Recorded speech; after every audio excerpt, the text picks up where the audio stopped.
Hello student, I am दिशा सोनगरा और आज हम लोग बात करने वाले हैं रेगुलेशन ऑफ रिसेप्टर की। हम देख रहे थे फार्माकोलॉजी के यूनिट 2, ठीक है, जिसमें आज हमारा 5th नंबर की क्लास है, जिसमें हम देखेंगे रेगुलेशन ऑफ रिसेप्टर। ठीक है, तो ये क्या होता है, पहले उसकी डेफिनेशन हम समझते हैं। ठीक है, तो जो रिसेप्टर होते हैं उनकी एक्टिविटी या फिर उनका जो नंबर है वो इंक्रीज हो जाता है। कहाँ पे?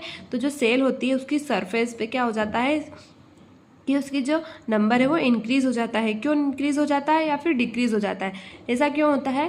ताकि जो एक होम्योस्टेटिक है बॉडी में वह मेंटेन रहे। ठीक है, as a response to activation और ब्लॉकेज, या तो एक्टिवेशन हो जाता है या फिर क्या हो जाता है, ब्लॉकेज हो जाता है। ठीक है, तो ये क्या हो गया हमारा डेफिनेशन हो गई रेगुलेशन ऑफ रिसेप्टर की। ठीक है, अब जो रेगुलेशन ऑफ रिसेप्टर है ये कितने टाइप्स के होते हैं? तो ये 2 टाइप्स के होते हैं, up regulation and down regulation. ठीक है, अभी अप रेगुलेशन क्या होता है और डाउन रेगुलेशन क्या होता है, इसको हम इंडिविजुअली समझते हैं। तो जो अप रेगुलेशन है इसमें क्या हो रहा है, यहाँ पे प्रोलॉन्ग ऑक्यूपेशन हो रहा है। ठीक है, प्रोलॉन्ग ऑक्यूपेशन हो रहा है किसका? रिसेप्टर का, बाय अ ब्लोकर। ठीक है, और जो ब्लोकर है वो क्या है यहाँ पे? एंटागोनिस्ट। मीन्स जो एंटागोनिस्ट है, जैसे ये क्या हो गया हमारा, रिसेप्टर हो गया। ठीक है,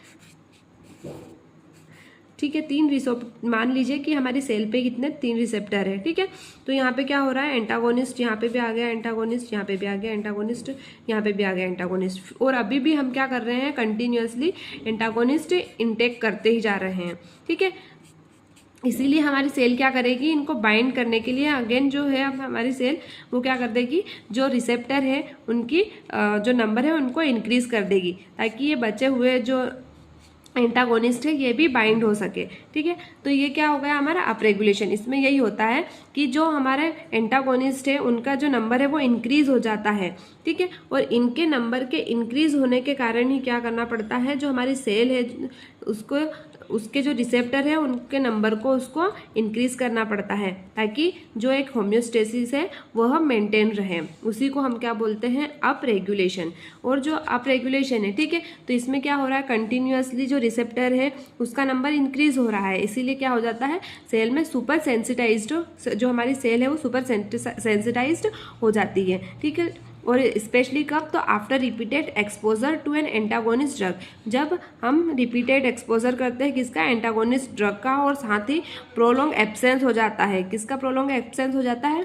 जो एगोनिस्ट है उसका प्रोलॉन्ग क्या हो जाता है, एब्सेंस हो जाता है। मीन्स हम एगोनिस्ट को पूरी तरह से एब्सेंट कर देते हैं और कंटिन्यूअसली एक लॉन्ग टाइम के लिए क्या करते हैं, एंटागोनिस्ट ड्रग का यूज़ करते हैं। जैसे एग्जाम्पल के लिए हम समझते हैं निकोटिनिक एसिटलकोलिन रिसेप्टर। ठीक है, ये क्या है, एक रिसेप्टर है जिसका शॉर्ट फॉर्म क्या है, NaCHRS। ठीक है, निकोटिनिक एसिटलकोलिन रिसेप्टर। ठीक है, तो जो ये रिसेप्टर होता है, ठीक है, ये किस टाइप का होता है, ligand gated ion channel that bind nicotine. ठीक है, ये किससे रिलेट करता है, तो लिगेंड गेटेड आयन चैनल से, और बाइंड करता है किससे, निकोटिन से। तो निकोटिन से बाइंड करने के कारण क्या होता है, जो ये रिसेप्टर है NaCHRS, इसका नंबर इंक्रीज हो जाता है। कहाँ पे? जो हमारी मसल्स मेम्ब्रेन होती है वहाँ पे ये जो रिसेप्टर है NaCHRS या फिर निकोटिनिक एसिटलकोलिन रिसेप्टर, इसका नंबर इंक्रीज हो जाता है हमारी मसल्स मेम्ब्रेन पे। ठीक है, और फिर क्या हो जाती है, सुपर सेंसिटिविटी हो जाती है। ठीक है, तो ये किसका एग्जाम्पल हो गया हमारा, अप रेगुलेशन का, जिसमें हम क्या करते हैं, कंटिन्यूसली एक लॉन्ग टाइम के लिए एंटागोनिस्ट ड्रग का यूज करते हैं। ठीक है, देन नेक्स्ट क्या है अब हमारा, डाउन रेगुलेशन। तो जो डाउन रेगुलेशन है ये जस्ट उसके अप रेगुलेशन के अपोजिट है। इसमें क्या हो रहा है, प्रोलॉन्ग एक्सपोजर हो रहा है किसका, तो एगोनिस्ट का। ठीक है, यहाँ पे क्या हो रहा है, एक कंटिन्यूस टाइम के लिए हम क्या कर रहे हैं, हाई कंसंट्रेशन में क्या ले रहे हैं, एगोनिस्ट को ले रहे हैं। ठीक है, cause a reduction in the number of receptor. अब यहाँ पे क्या हो रहा है कि जो एगोनिस्ट है वो कंटिन्यूसली आते ही जा रहा है, आते ही जा रहा है। ठीक है, तो मान लीजिए यहाँ पे क्या है कि हमारी 3 रिसेप्टर है, तो सेल क्या करेगी, एक टाइम पे जो हमारी रिसेप्टर है उसको डिक्रीज कर देगी। ठीक है, मीन्स अगर यहाँ पे 3 थे तो यहाँ पे कितने बचेंगे, फिर 2 ही बचेंगे। ठीक है, तो यहाँ पे क्या होगा, जो सेल है वो डिक्रीज कर देगी अपने रिसेप्टर्स को। ठीक है, तो यहाँ पे क्या हो जाएगा, डाउन रेगुलेशन हो जाएगा। उसी को हम क्या बोलते हैं, number of receptor reduction in the number of receptor available for activation, और इसी को हम क्या बोलते हैं, डाउन रेगुलेशन। जैसे एग्जाम्पल के लिए देखिए आप, insulin receptor response to chronic high blood glucose level in the type 2 diabetes. Means यहाँ पे क्या हो रहा है, जो इंसुलिन है, इंसुलिन जो रिसेप्टर है वो क्या कर रहा है, एक टाइम तक तो जो ब्लड ग्लूकोज लेवल है, जो हमारे ब्लड में ग्लूकोज है उसको मेंटेन कर रहा है, बाइंड कर रहा है, ठीक है।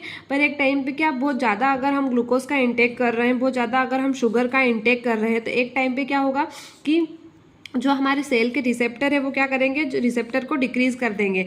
मीन्स अगर इंसुलिन बन भी रहे हैं पर अगर वो रिसेप्टर से बाइंड ही नहीं हो पा रहे हैं, मीन्स इतने रिसेप्टर ही नहीं है, तो क्या होगा कि वो जो ब्लड का ग्लूकोज लेवल है उसको मेंटेन ही नहीं कर पाएंगे, एंड देन फिर क्या हो जाएगी, हमें डायबिटीज़ हो जाएगी। तो ये किसकी कौन सी कंडीशन हो गई, डाउन रेगुलेशन की। तो ये क्या था हमारा, अप रेगुलेशन और डाउन रेगुलेशन, ठीक है। आज की क्लास में बस इतना ही। अब नेक्स्ट क्लास में हम देखेंगे एक नेक्स्ट टॉपिक को, ठीक है। इसमें अगर आपको कोई भी डाउट हो तो आप प्लीज़ मुझसे पूछ सकते हैं, ठीक है। Thank you.